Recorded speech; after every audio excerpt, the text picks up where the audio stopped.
or the Smith family will be a piece of cake. Bradley asked urgently. Dad, what's the plan, exactly? Roman replied. First, get your hand taken care of. We'll discuss the rest after that. As they talked, they walked out of the Smith family compound. Finian, who had been kicked out earlier and had been waiting for them, rushed over, covering his red and swollen face. Mr. Wells! Finian ran up, about to ask what had happened with that piece of trash, Charlie. Had they gotten revenge for him? But then he saw Bradley's pale face, his left hand gripping his limp right wrist. A bad feeling washed over Finian. Something was definitely wrong. He asked quickly, Mr. Wells, what happened to your hand? Bradley grunted in pain and cursed. It's all because of that garbage Charlie. He dared to break my hand in front of everyone. I'm going to make sure there's nothing left of him to bury. Originally, when Bradley had found out Charlie was the guy Warnia liked, he wanted to use the birthday party to crush Charlie and make Warnia see who she should really be with. Instead, not only did he fail to put Charlie in his place, but he and his father were brutally humiliated by him. Just moments before, he and his father had to take turns apologizing to Charlie. This was the second greatest shame for the Wells family, right after his brother Rowan Wells became that monster. That bastard didn't just humiliate me in front of everybody. He broke my wrist. After today, all of Orus Hill will remember that the heir to the Wells family was publicly humiliated by some nobody named Charlie, becoming the city's biggest joke. Finian was shocked when he heard Bradley's words. He couldn't believe that worthless Charlie would even dare to attack a Wells. So he couldn't help but stir the pot, turning to Bradley and saying, Mr. Wells, Charlie really did a number on you. You can't just let him get away with it. Roman said coldly, Don't worry, that Charlie won't be alive for much longer. With that, Roman turned to Finian. You're from around here, so you know the area. I have a job for you. Finian quickly said, Of course, Mr. Wells, just give your orders. Roman said, First, take Bradley to the best orthopedic hospital and get his hand taken care of. Don't screw this up. It suddenly dawned on Finian that Charlie had broken Bradley's hand. He quickly said, Mr. Wells, don't you worry. I'll take Bradley to the best orthopedic hospital right away. Bradley heard this. He couldn't help but ask, Dad, aren't you coming to the hospital with me? Roman replied, I have a lot to take care of today. Now that we've burned our bridges with the Smith family, we need to find a new place to stay. I'm going to head over to the Orus Grand and book their presidential suite. While I'm there, I'll pay a visit to Isaac Craven, the owner. Once you get your hand taken care of, come find me at the Orus Grand. I'll lay out my plan for you then. Visit Isaac Craven? Bradley complained. Dad, why would you want to see him? Isn't he just a lackey for the Wade family from Eastcliff? Is that more important than my broken hand? Roman frowned and said, What do you know? Even though the Wells family runs the show in the Southlight District, compared to the Wade family from Eastcliff, we're just local money. The Wade family is the real deal, a top-tier family. And Isaac, don't just see him as some Wade family errand boy. He's their official representative in Orus Hill. He is the face of the Wade family here. I have to visit him personally. If I can make a breakthrough with him, we might be able to leverage a relationship with the Wade family. For the Wells family, even though we have the reputation of being like a Texas oil dynasty in the Southlight District and can basically do whatever we want here, we're in a completely different league than a truly elite old money family like the Wades. If I can use this opportunity to get in with the Wade family, the entire Wells family will soar to new heights. When Bradley heard this, he stopped complaining. He nodded and said, I get it, Dad. You go on to the Orus Grand. After I see the doctor and get a cast, I'll meet you there. Roman said to Bradley, Okay, you head to the hospital first. I'll let you know when everything's set up. With a hopeful look, Bradley followed Finian into the car and headed to the hospital to get his broken hand treated. After Bradley and Finian left, Roman, flanked by his bodyguards and assistants, made his way to the Orus Grand. On the way there, he fumed, plotting how to get rid of Charlie and settle the score. He also stewed over Old Master Smith, who clearly didn't know what was good for him. Did he really think that taking one rejuvenation pill made him a young man again? that he could live forever? If he dared to talk to him, Roman Wells, like that again, he would dismantle the entire Smith family empire. Soon the convoy pulled up in front of the Orus Grand. Roman had his bodyguard retrieve his most prized, premium tea from the car to be prepared as a gift for Isaac. This particular premium tea was harvested from the 6 remaining ancient trees in the Appalachian Mountains. It was incredibly valuable. The annual yield was only about a dozen pounds, and a single pound could fetch a price in the tens of millions. On top of that, it wasn't something you could just buy, even if you had the money. Most of the limited yearly harvest was sent directly to Eastcliff. The tiny amount that made it to the open market was less than 2 pounds, and Roman's pot of herbal tea, which weighed a full pound, was something he'd only managed to get after spending a lot of money and calling in some serious favors.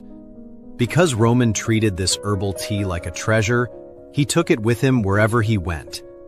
Whenever he felt like having some, he would secretly brew just a gram or 2 for himself. When he decided to come to the Orus Grand, he felt he couldn't meet Isaac empty-handed, so he planned to give him this pot of herbal tea as a gift to make a good impression. As soon as he entered the Orus Grand, Roman walked up to the front desk and said to the receptionist, "Hello, please let your boss know that Roman from the Wells family is here to see him." The receptionist at the Orus Grand wasn't just any receptionist. She knew all the important people in Orus Hill. When she heard it was the Wells family, she immediately took it seriously. She picked up the phone and called Isaac's office directly. "Mr. Isaac, a Mr. Roman Wells wants to see you." Isaac had no idea that Roman Wells and Charlie had a beef with each other. So when he heard Roman was here for a visit, he didn't take it lightly. Even though Isaac was the Wade family's representative in Orus Hill, the man visiting him was the eldest son of a top-tier family after all. The fact that he came to visit personally showed respect. So he quickly told the front desk, "Just ask Mr. Wells to come up to my office." The front desk attendant didn't dare to delay and quickly said to Roman, "Hello, Mr. Wells. Our president, Mr. Isaac, invites you to his office. Please come with me." Roman nodded, followed the young woman from the front desk, and took the private elevator up to Isaac's office. For someone like Roman Wells, staying at a hotel in Orus Hill meant he'd naturally choose the best. And it just so happened that the best hotel in Orus Hill was the Orus Grand. So coming to visit Isaac and strengthening their connection was like killing 2 birds with 1 stone. Seeing Roman come in, Isaac stood up with a smile, extending his hand to shake Roman's. He greeted him warmly. "I hear you spend most of your time back home, Mr. Wells. What brings you to Orus Hill all of a sudden?"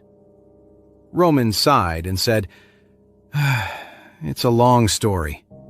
My youngest son, Rowan, got on the wrong side of someone. Something's happened to him. I'm here trying to find a solution." Isaac nodded. Of course he'd heard about Rowan Wells.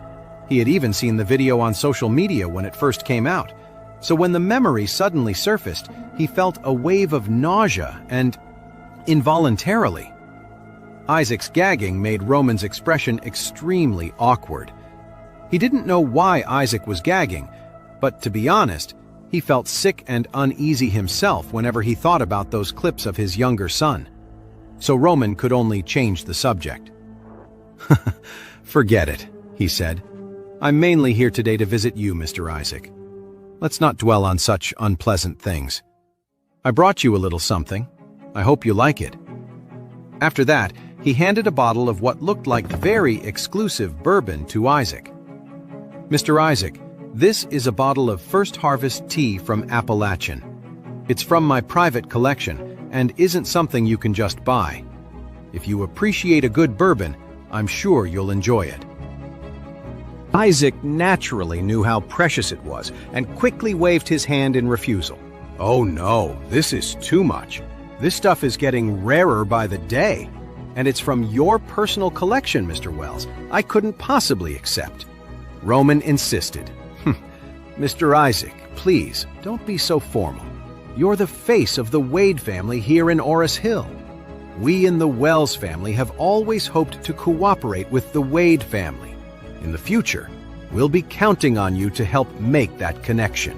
Hearing this, Isaac waved his hand dismissively and said, "I'm just a servant of the Wade family, doing what I can within my role.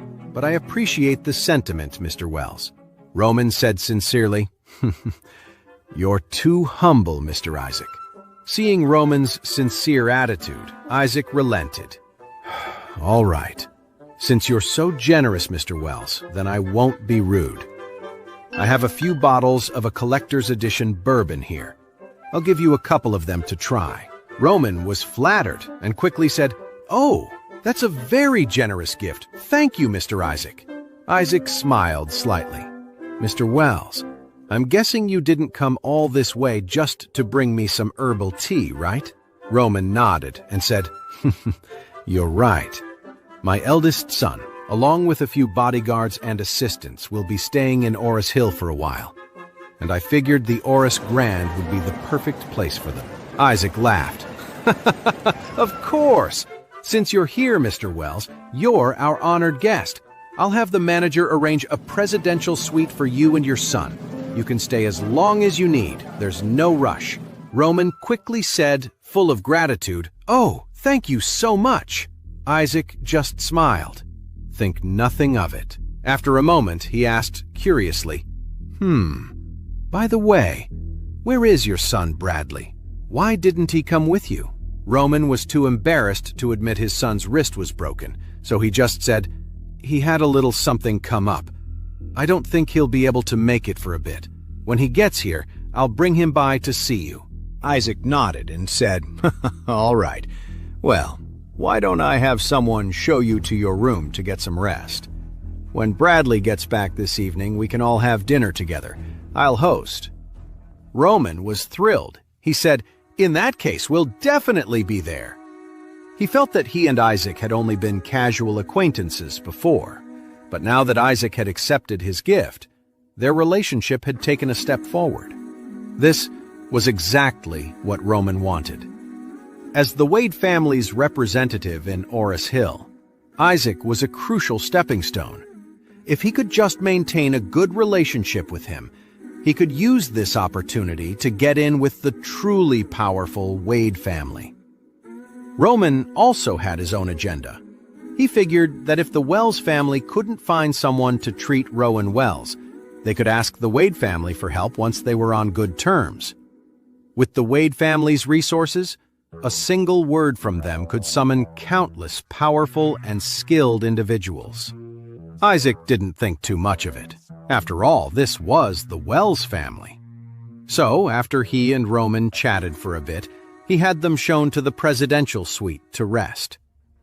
Once Roman and his bodyguards were settled in the luxurious presidential suite, he called Bradley Wells and told him to come over. At that moment, Bradley was just leaving the hospital after getting a medicated patch applied. After getting the call from Roman, he and Finian headed to the Orus Grand. Sitting in the car, Bradley's expression was still dark, his face a mask of frustration. Seeing this, Finian quickly said, "Mr. Wells, the doctor said you just had that medicated patch put on. You shouldn't get so angry, or it could affect how your bones heal and lead to sequelae." Bradley said angrily, "I'm not letting that damn Charlie get away with this. I'm going to chop off both of his hands." Finian was secretly thrilled. Bradley had been beaten and his wrist broken. He was the most excited person about this because it meant the Wells family would definitely not let Charlie off the hook. The score would finally be settled for what had been carved into his son's forehead. However, he put on a concerned voice and said, "Mr. Wells, you need to focus on your health. There's plenty of time for revenge later." Bradley sneered and said fiercely, "Just wait. The Charlie's time is running out." When they arrived at the Orus Grand, Bradley took Finian straight to the presidential suite where Roman was staying. After knocking, a bodyguard opened the door from the inside. Bradley walked into the huge living room and said to Roman Wells, who was sitting on the sofa, "Dad, I'm back." Roman grunted and asked with concern, "How's your hand? What did the doctor say?" Bradley said with a grim expression, "It's broken. The doctor put a medicated patch on it. I'm afraid it'll take a few months to heal properly." Roman nodded and said, "You need to be more careful for a while. Make sure there's no long-term damage." Bradley blurted out, "Dad, my hand doesn't matter. Tell me, how are we going to deal with Charlie?" Roman sneered and said, "If we want to kill Charlie, we have to kill Orville first. Tonight." When Finian heard Roman say they were going to kill Orville tonight, his heart started pounding with excitement.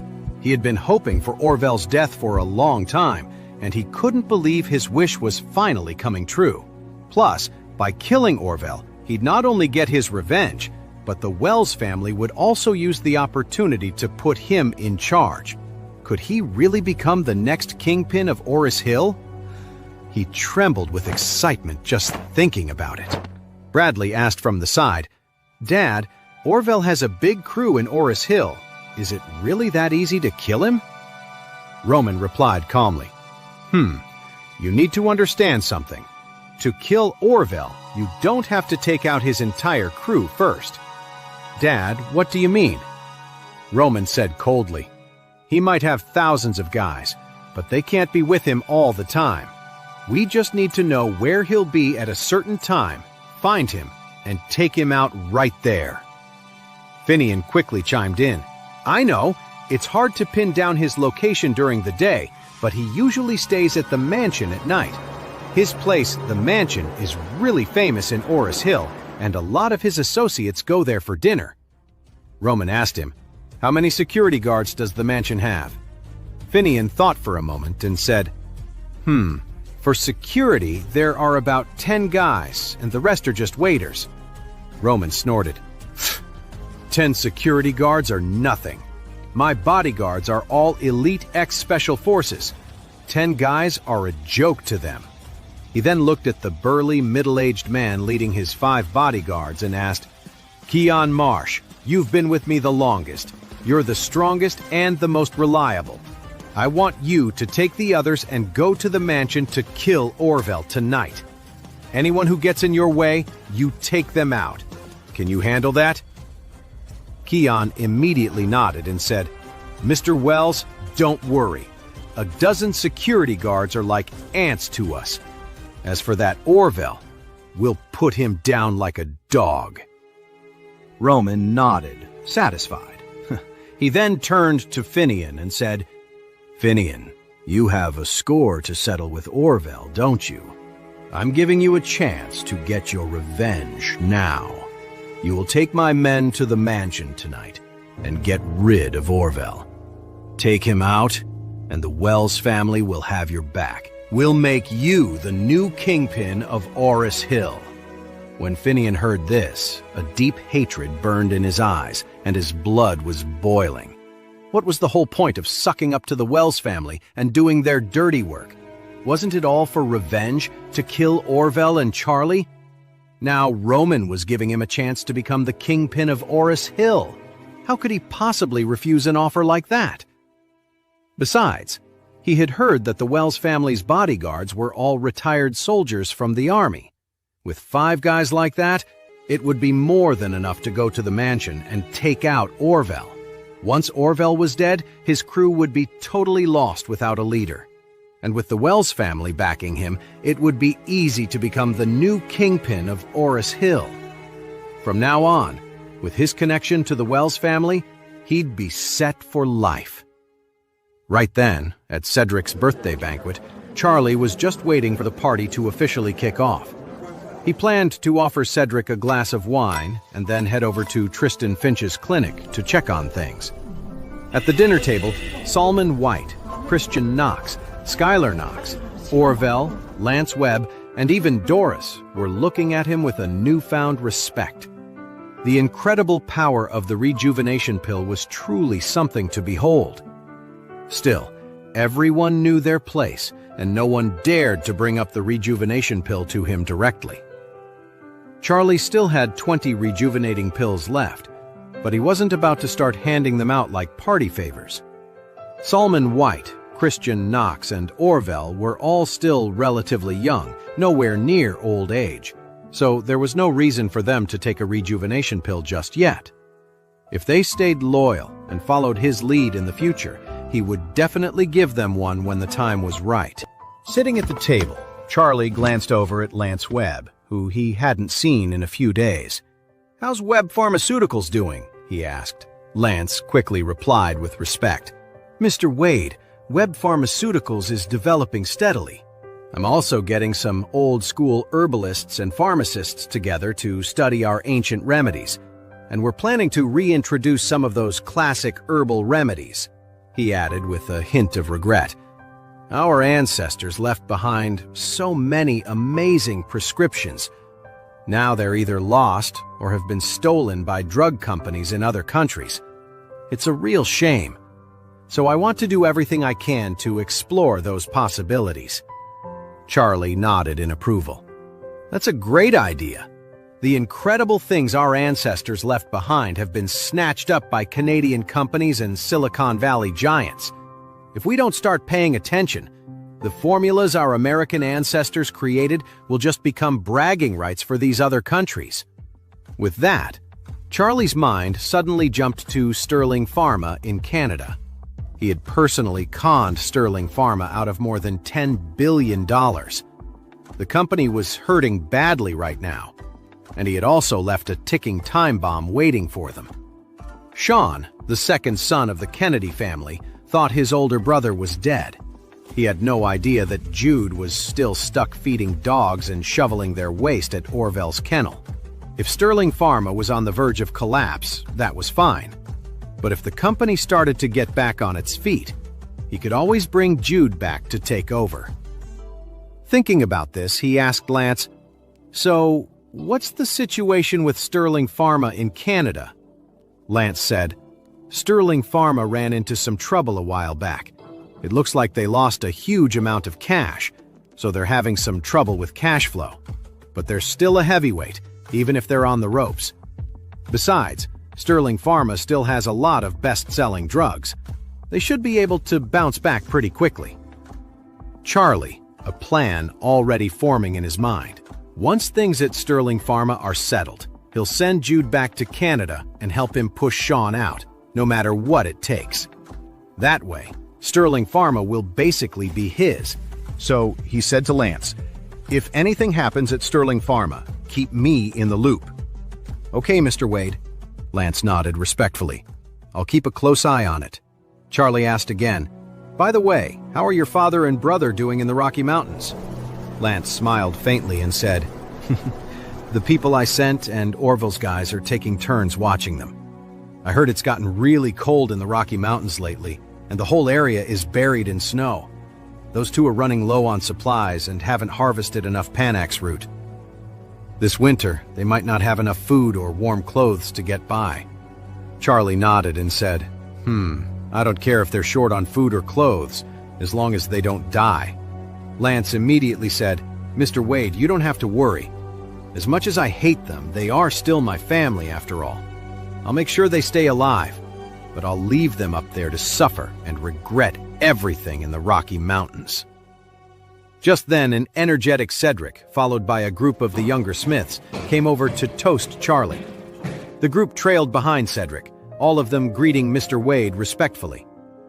Charlie stood up slightly, raised his wine glass, and said to Cedric, "Mr. Smith, you don't have to be so formal.